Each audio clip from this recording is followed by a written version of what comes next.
আসসালামু আলাইকুম, কেমন আছেন? সবাইকে এআর ডিজাইনের পক্ষ থেকে স্বাগতম। আপনারা যারা হাউস লোন করতে চাচ্ছেন ব্যাংক থেকে, তাদের উদ্দেশ্যে কিছু কথা এবং এই ব্যাংক লোন করতে হলে আপনার কি কি ডকুমেন্টস লাগবে সেই বিষয়ে আমি বলতেছি। দেখেন, আপনি যখন একটা ভবন করবেন, যে ভবনটি করার পরে অনেকেই আর্থিক অসুবিধায় পড়ে যায়, এজন্যই তারা ব্যাংক থেকে বাধ্য হয় একটি লোন করার বা হাউস লোন করার। এই হাউস লোন করতে হলে আপনার কিছু ডকুমেন্টস লাগে, যেগুলো আপনার ব্যাংক আপনার কাছে চেয়ে থাকে।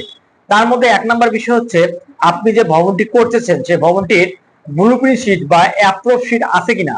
অ্যাপ্রুভ শিট বলতে যেটাকে বলায়, আপনি সিটি কর্পোরেশন, পৌরসভায় বা উপজেলা লেভেল দিয়ে হয়ে থাকেন, ওই উপজেলা, পৌরসভা বা সিটি কর্পোরেশন থেকে আপনাকে অনুমোদন নিতে হবে, মানে সরকারের খাতে ট্যাক্স ভ্যাট দিয়ে প্ল্যানটি পাস করে নিতে হবে।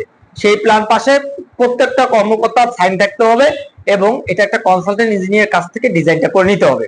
দ্বিতীয় নম্বর বিষয় হচ্ছে, আপনার মাটি ভারবহন ক্ষমতা সম্পূর্ণ একটি মাটি পরীক্ষার রিপোর্ট লাগবে বা সয়েল টেস্ট রিপোর্ট লাগবে। সয়েল টেস্ট রিপোর্ট হয়ে যাওয়ার পরে আপনি যে ভবনটির কাজ করতেছেন বা কাজ করছেন, তার এস্টিমেট এন্ড কস্টিং আনুমানিক কত হতে পারে, সেই এস্টিমেট এন্ড কস্টিংটা লাগবে।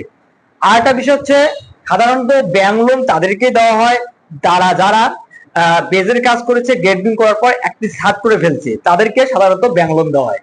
কারণ কি, ব্যাংকার যারা আপনাদেরকে লোন দিবে, কর্মকর্তারা, তারা দেখে যে আপনি কত লক্ষ টাকা এই ভবনে ইতিমধ্যে আপনি কস্টিং করেছেন, তার উপর ডিপেন্ড করে তারা ব্যাংক লোন দেয়। আর ব্যাংক লোন দেওয়ার আরেকটি বৈশিষ্ট্য হচ্ছে, আপনার অবশ্যই রোড থাকতে হবে মিনিমাম 8 থেকে 10 ফিট। 8 থেকে 10 ফিট হলে ব্যাংকরা আপনাকে অ্যাপ্রুভ করবে।